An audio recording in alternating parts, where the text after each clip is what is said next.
Hey, welcome back. We are live on Higher Military. It is Tuesday, about 1800 or 6 p.m. East Coast time. And we are here with the full Army Reenlistment team. Tonight we got, let's introduce them real fast. We have Master Sergeant Tim Donahue. What's up, Tim? What's going on, Matt? We have Staff Sergeant Shante Waterbury. Hey. We have Sergeant First Class Samantha Block. Hey. And we have the always famous Sergeant First Class AJ Sadler. What's up, AJ? How is it going, Matt? Good. So this is the team. This is the Army Reenlistment team. And these people, these soldiers, these NCOs and leaders, they do this out of the kindness of their heart. They're trying to make a difference in really the Army retention world, to take time out of their family, to give to you, to give information. So tonight's show, we're going to talk all about retention options and maybe some incentives. But hey, as we talk tonight, we'll give some options, we'll give some incentives, but really we're looking for fan interaction. What are your questions? Send them across the screen. We'll pull them up here. We'll talk about them. What are your questions about the retention options? And soon, if you even have that, we can bring on some guests eventually. But tonight is all about retention options. So for me personally, I want to share my story, then I'll back away. I re-enlisted 6 times in the Army. Every time I got option 1, which is the best option in the Army, without a doubt. And I never got option 2 or stabilization. I never did training. So that's my story, quick and dirty. I'm going to hand over now to AJ, and he's going to talk about the good stuff, which is option 1. So AJ, go ahead. Thanks, Matt. Hey, today is options, and what I'm going to cover is the best option in the Army. It's regular Army reenlistment option. Now, everybody has that, it's needs of the Army. No, the regular Army reenlistment option is your option. It puts you in charge of your career. And so what are the things you need to do? First, you got to go see your career counselor. They're the person that's going to give you this great option. They're going to want to be the one that's going to talk to you about all the great things you do with this option. So the minimum and the maximum, if you can find all this, your career counselor can find all this in DAPM 61280. But it's 2, 3, 4, 5, or 6 years, depending on how long you have before your RCP. And basically what you want to do. If you fall into the NCO Career Status Program, this is also that option you're going to be able to pick. It's the option that gives you the incentive of, going the furthest in your career and trying to work something with your branch manager to get exactly where you want to be. So with this option, if you have any questions, send them to us. I'll be followed by Sergeant Waterbury, who's going to go over the, I guess you would say, the next best option after this option, which would be current station stabilization. Thank you, AJ. So as you said, my name is Staff Sergeant Waterbury. You guys have probably seen me on this stream before. I am the retention operations for the SFABs. So if you guys have questions, you can hit me up about that later. But I will be covering the option 2, which is the current station stabilization. Now, I know they said option 1 is the best option, but to me personally, option 2 is where it's at. A lot of people don't want to be moving around right away, or, they want to get to a location and they want to stay there for a while. And say you don't have those high school students to stabilize you. The best option for you is to do that current station stabilization. With this option, you're guaranteed between 1 month and 18 months of stabilization. And if you are stabilizing with a location bonus, then you're authorized up to 24 months. The reenlistment period for this option is going to be a minimum of 2 years, all the way up to 6 years. So if, like I said, if you are one of those that don't want to be moving around a lot, this option is A1. It's the best in my opinion. I'm going to be followed by Storm First Class Block. Thank you guys for listening. Hey, Sam, can you hold on a second? There's a question came across to my phone because I get them all the time. Bonuses. Can I get a bonus if I only reenlist for option 1? Go ahead, Sam. Yeah, you can. If you're reenlisted for option 1, it's for a bonus for your MOS, your current MOS, then absolutely, yes, you can get a bonus for reenlisting, regardless of the option, unless it's training and you're reclassifying, which is the option I'm going to talk about next. But yes, you absolutely can. All right, so I'm sorry for his class block. And I'm going to talk about option 3. Option 3 is our training option. So this includes MOS, ASI, SQI. So what that means is you would reenlist for a minimum of 3 upwards of 6 years to either reclassify, go to a school for your MOS that has, if it has an ASI or an SQI that you need. And there's certain criteria that we have to follow and meet and make sure that you meet to include your current line scores, the strengths of the new MOS, things of that nature. So the option 3 training is very good if you're trying to if you're in a overstrength MOS and you're trying to do something different, or if you're in an MOS that you're ready to try something new, then this is the option for you.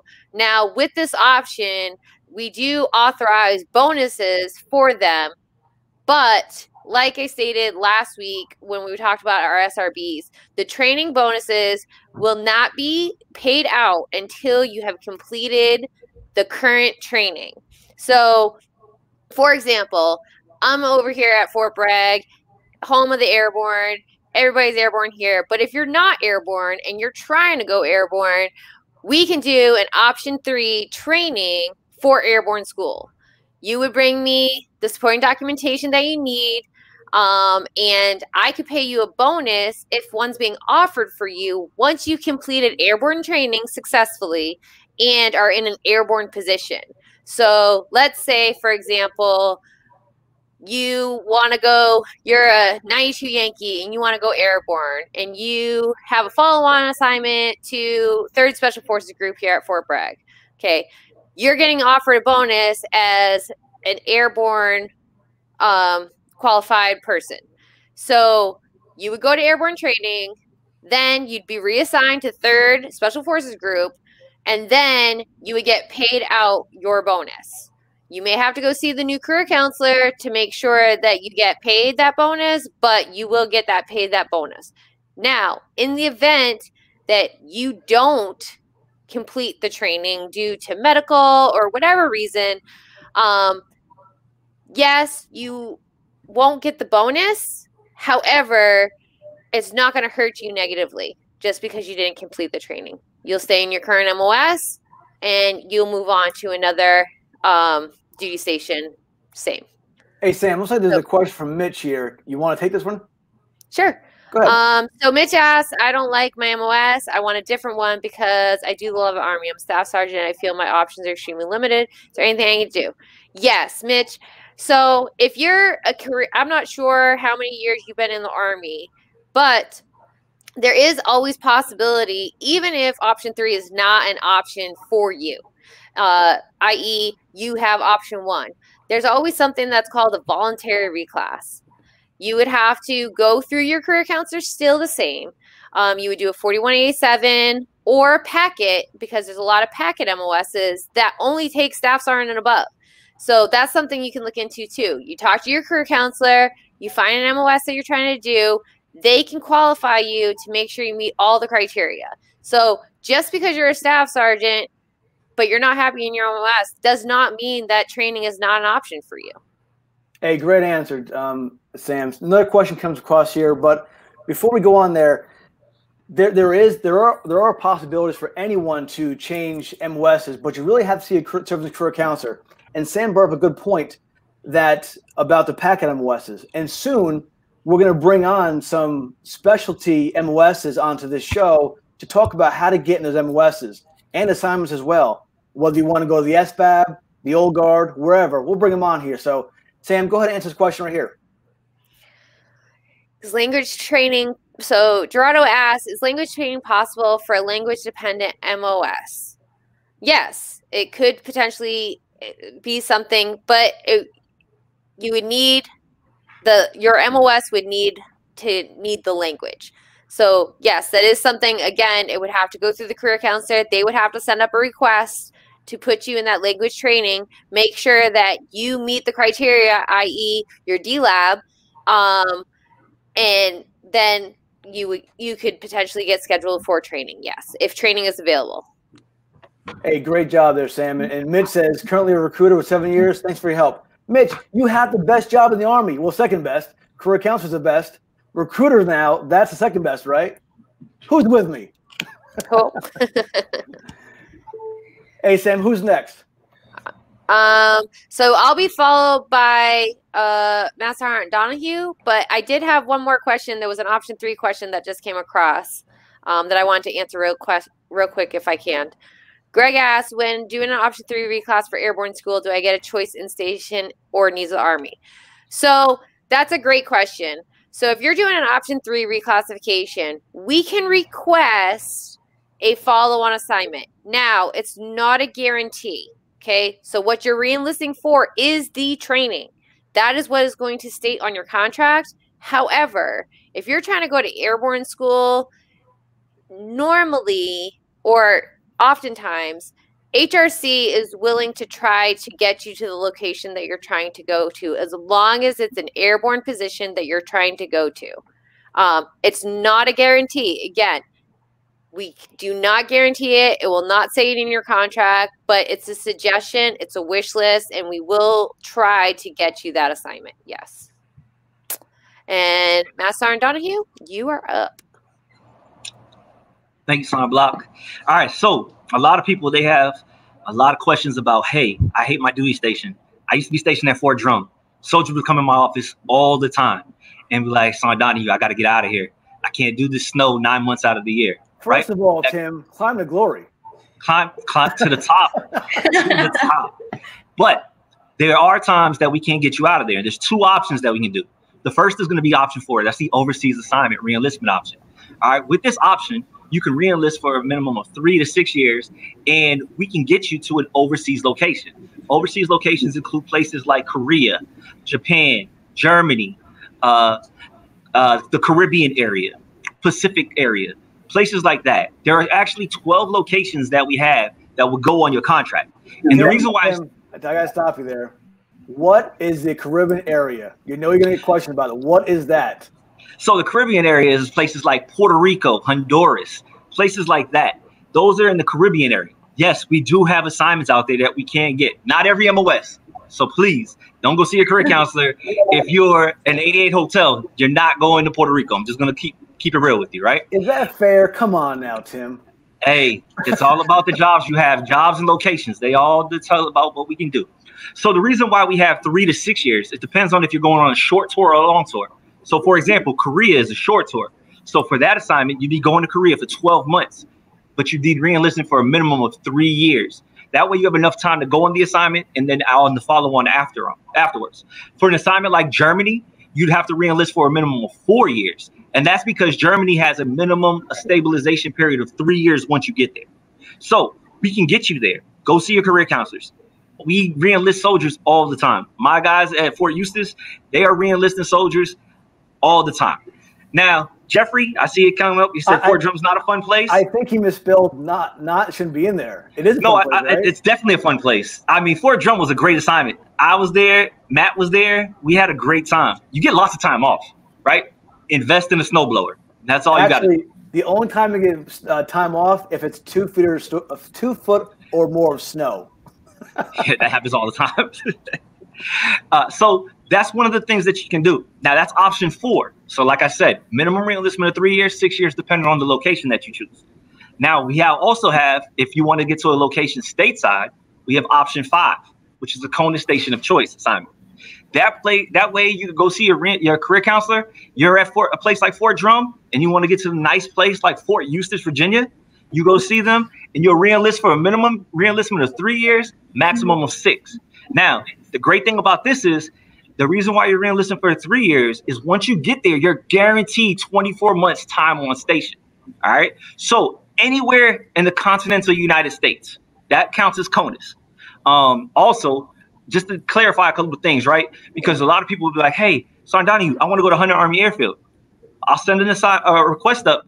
I can't guarantee you Hunter Army Airfield because of the fact that if you go down there and Fort Stewart needs you, because Fort Stewart owns Hunter Army Airfield, you'd go to Fort Stewart because it's a satellite installation. Same thing with Fort Eustis. There's this place called Fort Story. I don't know if you guys know this. It's literally about 2 miles long, and it's on Virginia Beach, literally on the beach, right? If you re-enlisted to come here to Fort Eustis, you might go to Fort Story, but you can't guarantee Fort Story. We'll give you Fort Eustis, and if you get here and they assign you down to that battalion, by all means, we'll send you down there. Wow. So that right there, everybody. That's the Army's 5 retention options. Hey, we've got a lot of questions here, and let's go through them real fast. So start here. Who wants this? Is the Army currently offering extensions past the RCP due to COVID? Who wants that one? Nobody? All right. Hey, it looks like, Janelle, it looks like we may have to come back to you unless Tim wants this. So depending on your RCP, right now, the RCP is set in stone just because of COVID. We are having exceptions to policy. There's always an exception to policy. Meritorious cases, we will entertain it, but it's not a guarantee. Does that mean if I have COVID, I can get this, or just because it's COVID going on? What do you think? Pretty much just because it's COVID going on. If you got COVID, we'll take care of you too. We'll make sure you get taken care of. Tim, you're the absolute best. Hey, it looks like you're being challenged here, Tim, so take this. All right. When did it change? When did that change? If a soldier re-enlisted for Hunter, we couldn't divert them to – actually, it's in the regulation. So it literally says that they belong to the satellite. It's in 601. It's in DAPM 601-280. And under the echo table, well, it used to be the echo tables. Now it's under the option 5 table. So if they get there, 9 times out of 10, if a soldier was re-enlisted to go to Hunter, they're going to go there. But if they get there and Fort Stewart says, you know what, I need this high-speed Sergeant Waterbury to come over here to 1st BCT, she's going to 1st BCT. She's not going to the CAB. Good deal. It looks like you have a fan here. Tony wants to go to Fort Eustis in a heartbeat, so definitely. Hey, it's the best. I cannot complain. All right, here's a question for who wants to handle this one right here. What if you're dual military? Once training for reclassification is complete, will it be guaranteed to me to be stationed to where my spouse is? Do you want that, Sam? Oh, I'm sorry. Go ahead, Shante. Oh. So with that one, Jackie, being dual military, if you're taking a training option, what they do is usually before you even go to school, your follow-on assignment is being worked. So prior to going to training, if you're dual military, officially in the system, they will see that and they will try to match you up with your spouse. In the rare case that they can't, then something will come back where they may ask you to waive your joint domicile or something like that. But keep in mind, when you go to reclass, you're going to reclass. Unlike when you have a soldier who's married to a civilian, if it's over a certain amount of period, how their spouse or significant other can PCS with them. When you're dual military, you'll stay here, your spouse will go forth or whoever's reclassing, and the Army will try to work that dual station for you both. But that's something to keep in contact with your unit career counselor over, because they will be able to make sure you're on a follow-on assignment prior to you even going to school. Hey, thanks, Shante. Great answer. Hey, AJ, this one's for you. Do you have to be within your window to go in depth? First of all, what is your window? And answer the question if you could. Your re-enlistment window or your re-enlistment opportunity window is your row. That is currently, it's still 15 months. I've been out a little bit, so I think that's still the time. But do you have to be in your window to go in enroll in the NCO career status program? Yes, you do. You have to be in your re-enlistment window. Also, I saw one on there. Another question was, can I get an NCOES as my re-enlistment contract from Patrick? Here, let me see. From Patrick Rodruck. Currently not this time. They're not doing NCOESs. That'd be great if they did do NCOESs for your reenlistment contract, but SLC, ALC, BLC, that's currently not a thing they're offering right now. So here's a good question. What are my options for getting out? EM? Who wants to answer that one? Oh, I'll take that one as well. All right. Go ahead, AJ. What are your options for getting out? Well, your first option should always, your first step should always be to stay in. Because, I mean, with everything that's happening right now, you have a job. Now, if you're going to get out, I would ensure that you go out and put your resume in at all those great places that there are to work out there. But also see your reserve career counselor.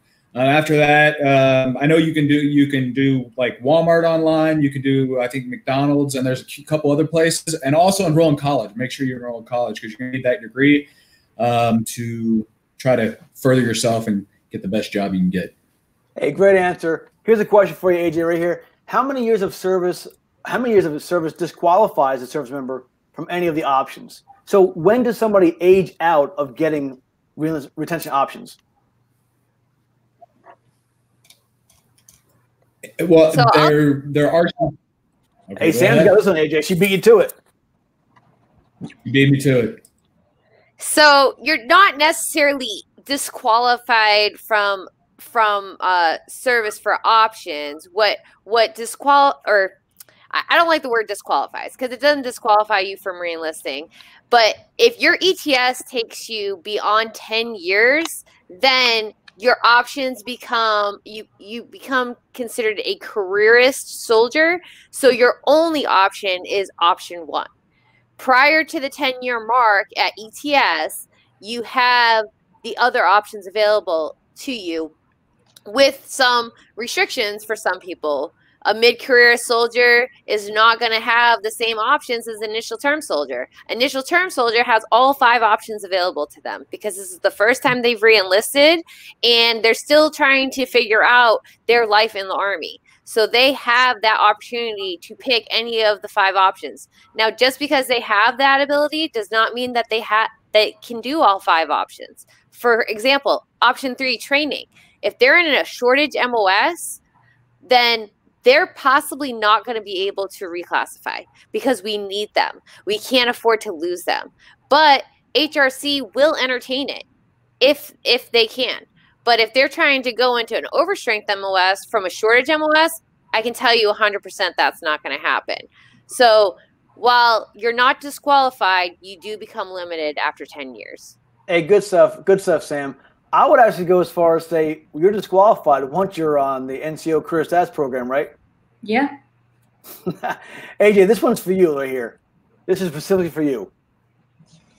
Hit that up.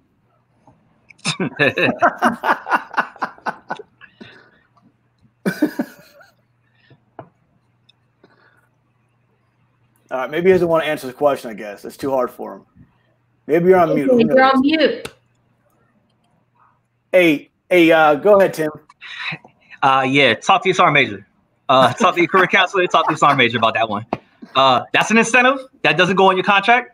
If you could get your sergeant major, if your career counselor can flip that, by all means, man, do what you got to do. That's called real talk. Thanks. Go ahead, AJ. I had a good answer to that one. So, and another thing, Rob, you've already had a year of PT on your own. So that would be your incentive and plus the ACFT doesn't take effect until like April of 2022 or 2023 or something like that. So, I mean, that's your incentive to do it on your own. Get prepared. Good deal. Hey, one more question for you, AJ. I'm a staff sergeant promotable with 11 years in, and my window is currently open. Am I eligible for option 3? He wants to go to Pathfinder or Battle Staff. How does he work that option?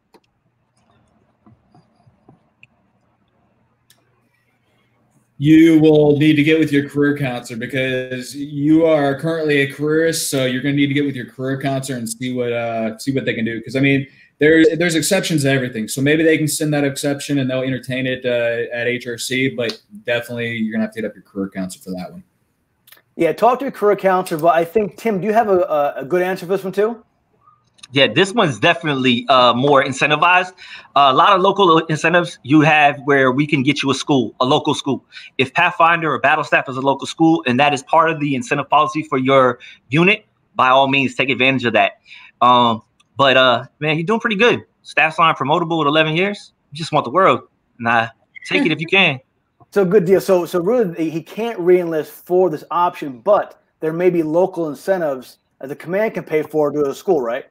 Yes, that would be a local incentive. That's more of the options. That's the incentive side of options and incentives. So option 3, is that you, Sam? I got this one. Go ahead. All right. Hey, Michael. Okay. I know I keep telling you that there are no school dates for your MOS that you want to reclass to. And when you look it up in ATARS, you see many available classes for that MOS. So ATARS is going to show you all the classes that they have for the FY. Okay. We have to look in our retain system to see what the AIT class display. That means the actual schools that are available for us to go. Now, we can send up a request to HRC requesting training. However, if there is no school seats available, that's exactly what HRC is going to tell us time and time again. So, unfortunately, and especially because of COVID right now, school seats are getting canceled daily. We're constantly having to send up renegotiations to get soldiers locked back into training because they re-enlisted a year ago and their school got canceled due to COVID. If there are cases of COVID at that training site, they are going to cancel that training for any upcoming trainings until it is safe for our soldiers to be there. Hey, so thanks, Sam. That's good. So really, Michael, here's a bigger challenge you're facing. Most school seats, and AJ, Tim, if I'm wrong, correct me. Most school seats, maybe 90%, go to enlistments because they're the ones that need those the most. Recruiting command, assistant commands need it the most. So when it comes to retention, there's a lot less opportunity. So before you come in, make sure you pick your most pretty good. But there are limited opportunities as you go through. Am I wrong, Tim? No, Matt, you're absolutely right. The way they allot the school seats is like you said, most of them go to accessions. And what you see in ATARs, yeah, those are all the school seats that you're going to see. But not everything is allotted to reclassification. So when you re-enlist for one of those, there's only a limited amount of seats. And like Sam said, a lot of schools are going back because a lot of the places are going back into their levels of COVID restrictions. So a lot of schools are becoming smaller because they have to do social distancing. And so that's going to limit the school seats as well. Shanta, you want to handle this next one? Sure. So Janelle is asking, are medical extensions only for emergency purposes, or does it not matter the type of medical reasoning for the extension? So when it comes to medical extensions, I'm just going to be honest. We don't really get to pick and choose those.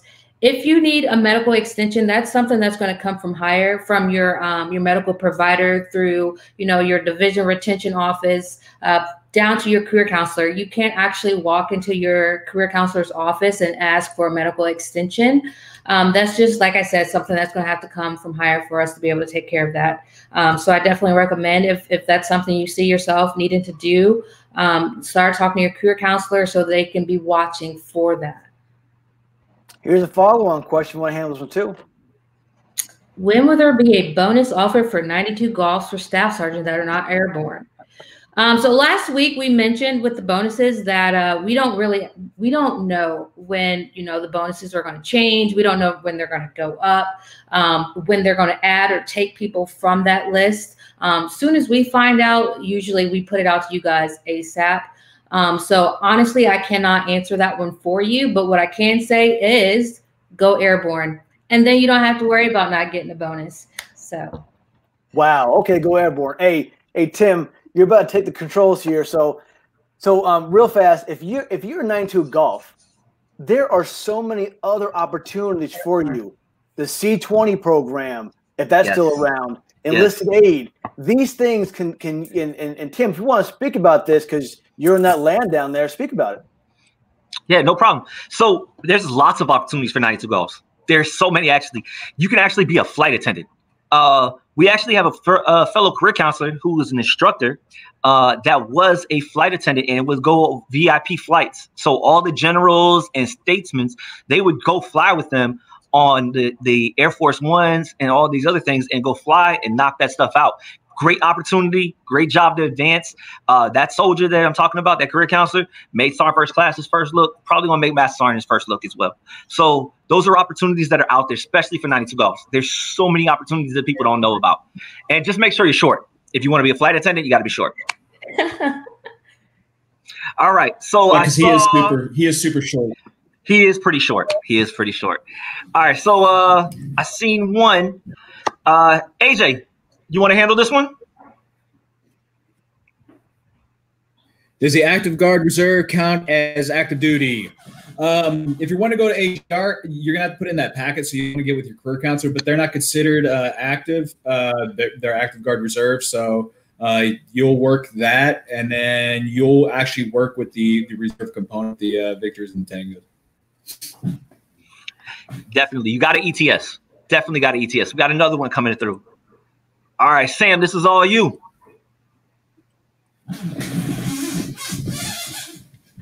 Okay, so Ben asked, with the new ASCM in place, are individuals, staff sergeants and above still able to re-enlist for duty station preference?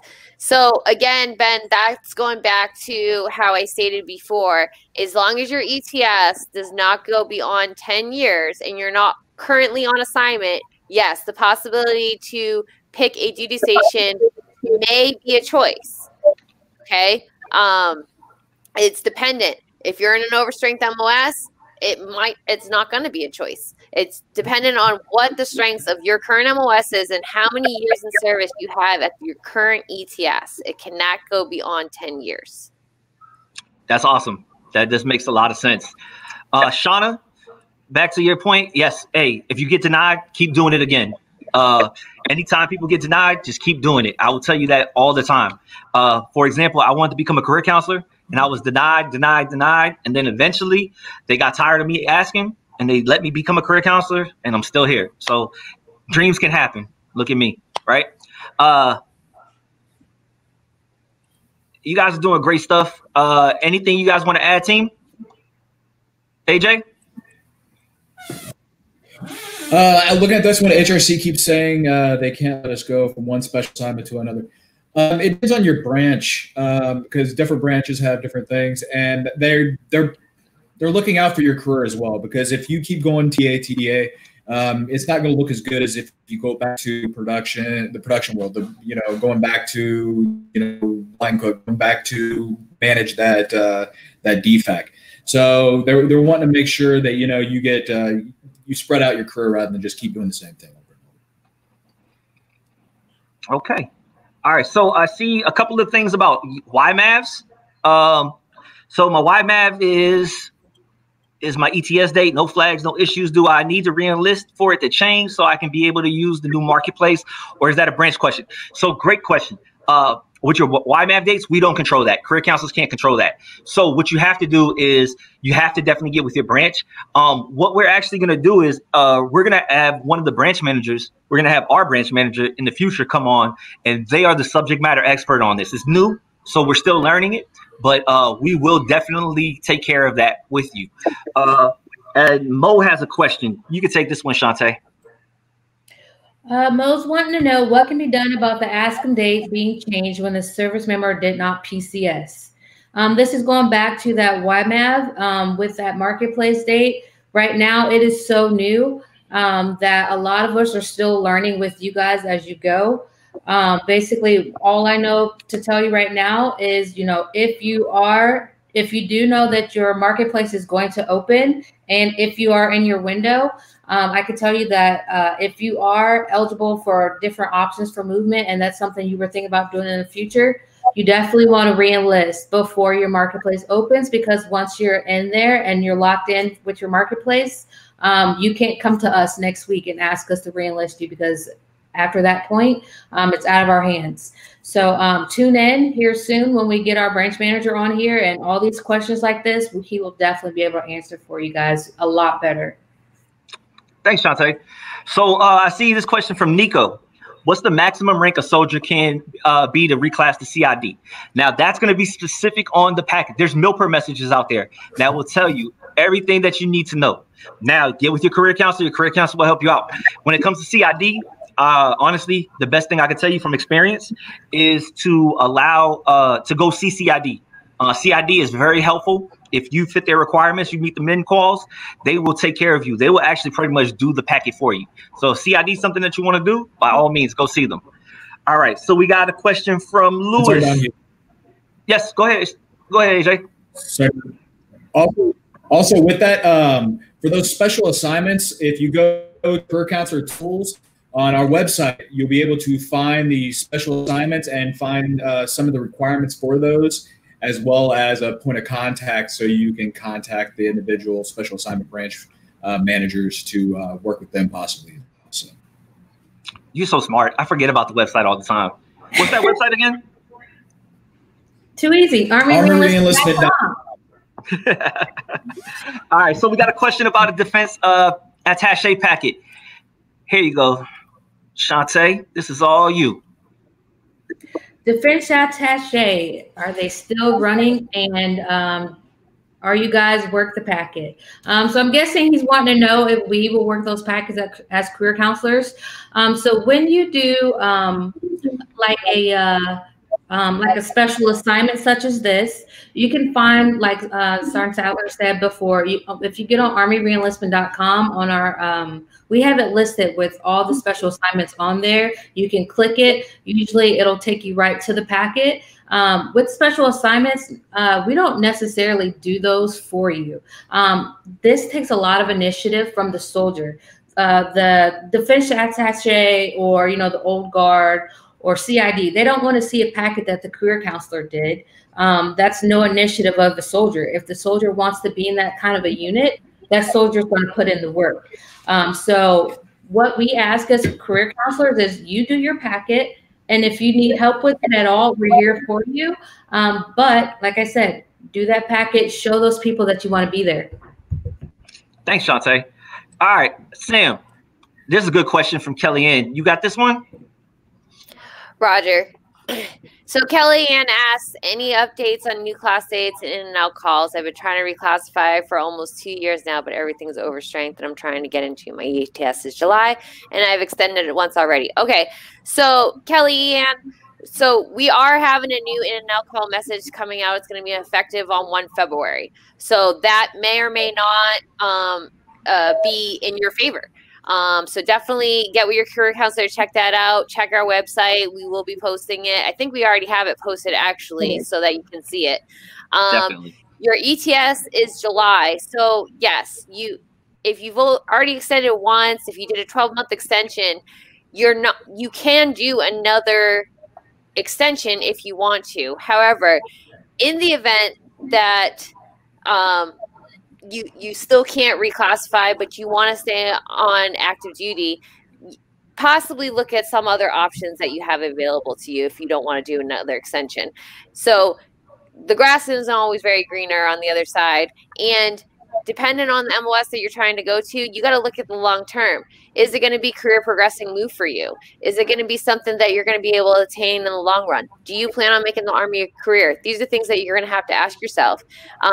So reclassing, it might not be working for you right now. It may in the future. And again, those packet MOSs, that might be an avenue that you're looking into, because it might be something better out there that you're just not aware of at this point. That's awesome, Sam. Thank you so much. So I see a couple of questions on here from Kim. So I'll take these.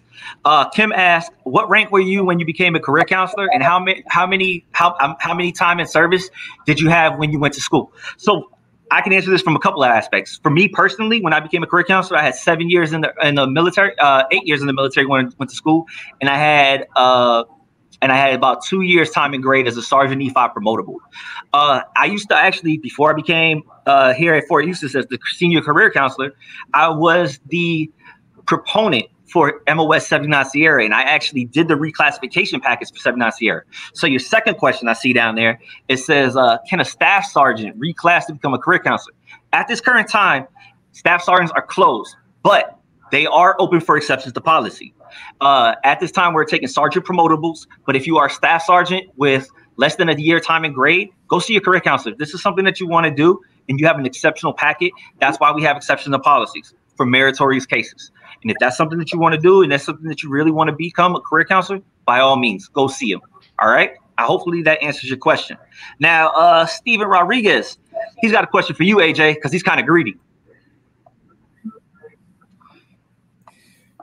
You're interested in going recruiting as well as career counselor. So first, I mean, it depends on how long you have in. Yes, you could possibly do both, but I would recommend it if you meet the requirements for career counselor, just go career counselor. I mean, why do practice of recruiting? We can just go to the major leagues and become a career counselor. Yeah, you could do that, or if you really want to be greedy, Steven, you could go become a detail recruiter. And then while you're on detail recruiting, you can do your packet, and USERA can actually put you into the course. So that's an option that you got to do. If you want to be a badge hogger, you want to go grab all the badges you can, by all means. And I see Kim put another note up. So over a year time and grade, a no-go? No, Kim, that's not a no-go. We have accepted packets with over a time and grade. If you are a exceptional NCO and you're going to make this field better, your career counselor and your command career counselor, that's the sergeant major, and they want to fight for you, by all means. I know I've actually put that in there before. All right. So good question. If this is something that you want to do, get with your local career counselor and get the ball rolling. All right. Audrey has a question. This one looks like something that Shantae can answer, because I believe we had this conversation a couple of days ago. We did. So his question, or he or she, I can't really tell, but can you reclass or re-up without being citizens? Right now, you cannot. You definitely need to have your citizenship before you can re-enlist or reclass, especially if you have already served that first contract. That's awesome. All right, so we have a question from Avanti Norwood. As a career counselor, what are the chances of becoming a detail recruiter? It all depends on the timing. At this time, our MOS is closed to being a detail recruiter. We're not currently, 79 Sierras are not currently in the pool of MOSs that have to give up a detail recruiter. Now, we do actually still have some career counselors that are still out there on recruiting, and by all means. But Avanti, if you want to become a recruiter, I can help you out. I know a person that can do a packet for you. All right. Let's see. Got a question here. Another question from Mo Herrera. This one's all you, AJ. If a service member is accepted to be a recruiter but wasn't released by branch to go to school, how likely would they be able to become a career counselor and released to go to school? So I think I was just having a discussion the other day. The likelihood, I mean, it depends on how much branch wants to keep you, but career counselor is career progressing. So a lot of the time, whenever a branch won't release, if they're being fought for, it's happened where they were released even though they weren't released for another reclass. So the chances, I mean, it depends on how strong your branch is going to fight it and how hard your command career counselor and your career counselor is going to fight for you as well. And just to dovetail off of that, in my time as proponent, we did not have anyone get denied by their branch that wanted to become a career counselor. So that was 18 months. Nobody got denied. And I want to say that my predecessors as proponent, they didn't have anybody denied either. Like AJ said, it's going to be up to your branch, and it's going to be all about what they can do. All right. Kim, this is a comment towards you. Radovan Panovich, he became a career counselor after he had more than 1 year time and grade. So like he said, I was one, you can do it too. All right, so that's definitely something that we can do. Let's see. We got a couple other questions. Let's go with this one. Sam, Jose has a question about being in the IRR and re-enlisting for something to come back on active duty. All right, Jose. So you're currently in the IRR and you want to come active duty. So you would have to go talk to the RC career counselor. and they're going to have to sign I can't remember the DA form, but it's basically a release to go on active duty. So you have to submit to come on active duty. Now, depending on the reclasses, it's really going to be dependent on the need of the Army and your skill level when you come on to active duty is going to determine whether you can go 25 Bravo with airborne. So definitely talk to your career counselor over there, or your recruiter if you don't have a career counselor available since you are in the IRR. Go talk to your recruiter and see what you would need to do to come on active duty, and see if 25 Bravo with airborne is a possibility for you. Thanks, Sam. To add on to that, Jose, you also will have to get with your recruiter because it's all about the local business rules for coming back on active duty. There's certain rules that happen at certain times and certain MOSs that are open. So that's going to be out of our lane as a career counselor. It's all going to be about what your recruiter can do. All right. We have a question here from John. All right. AJ, you were overseas. You got this one.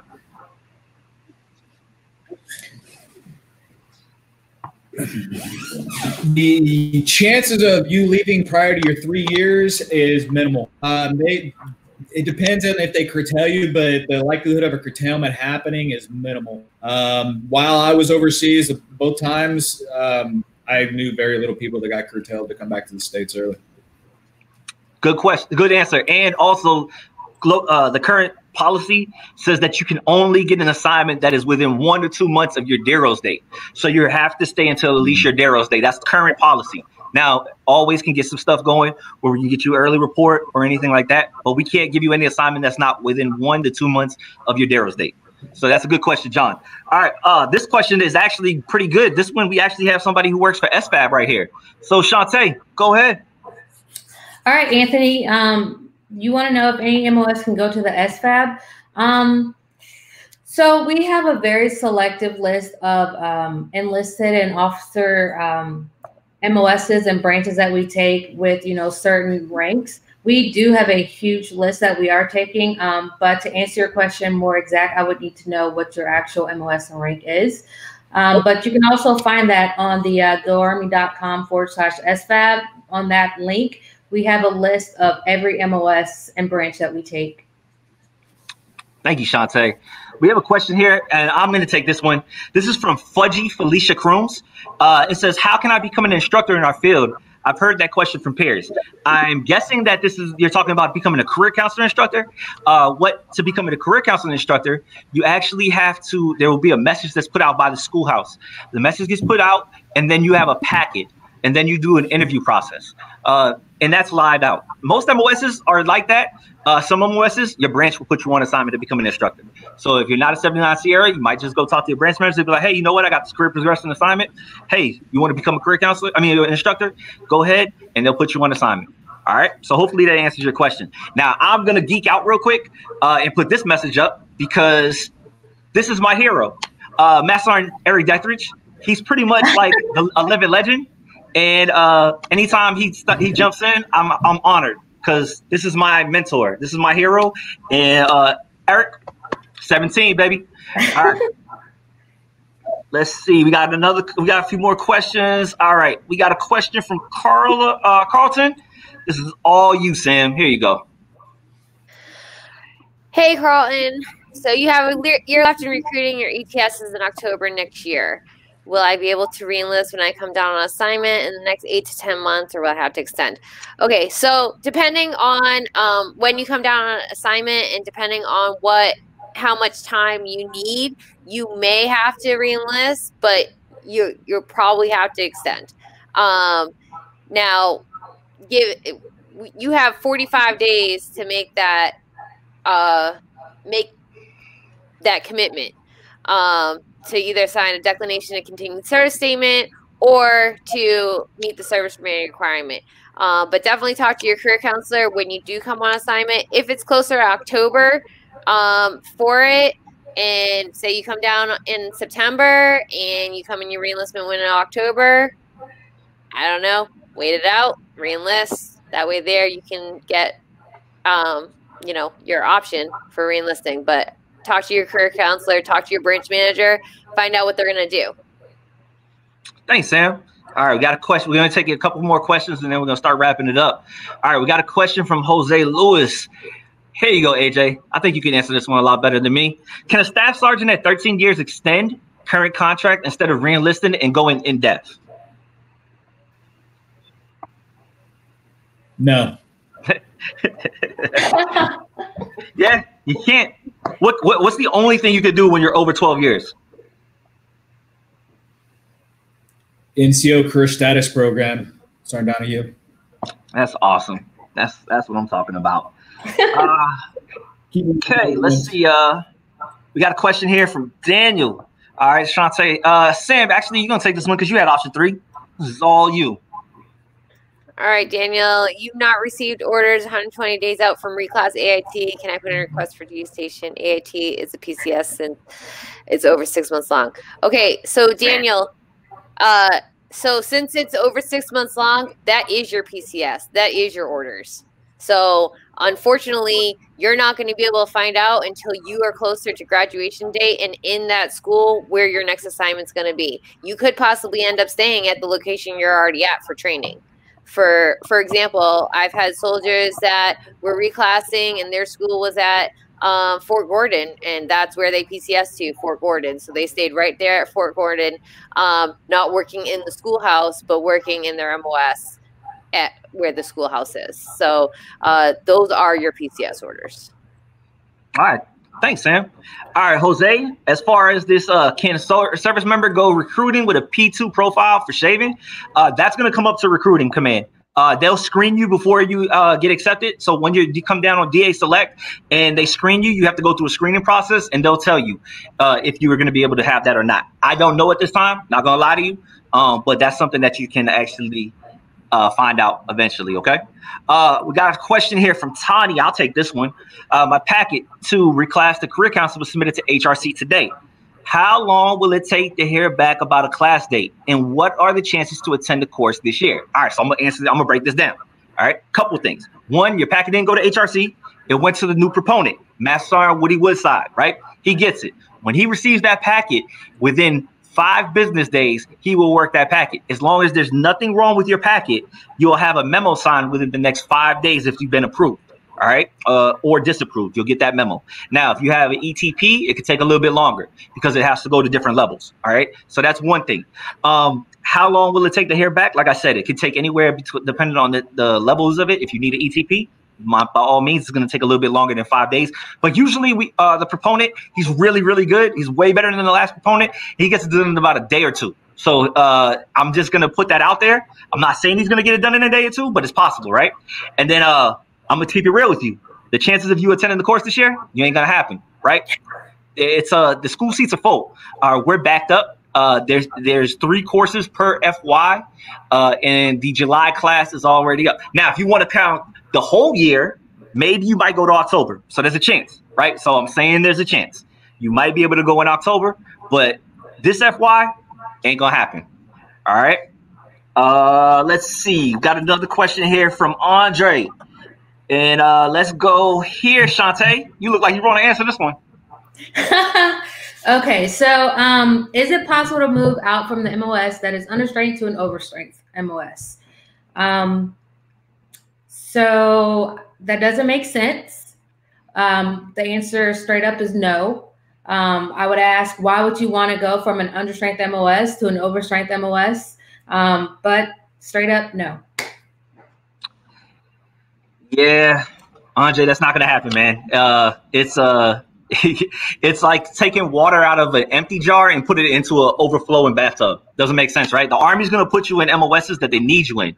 So by all means, hey, if overstrength MOS is something that you want to do, in and out calls change all the time. All right. So it's looking like we don't have any more questions.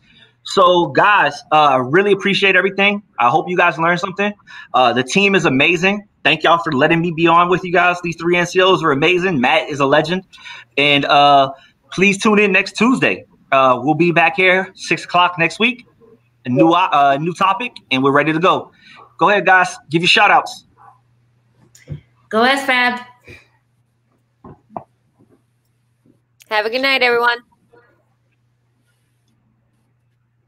That means you, AJ. You can say bye. He's like, no. All right, later, guys.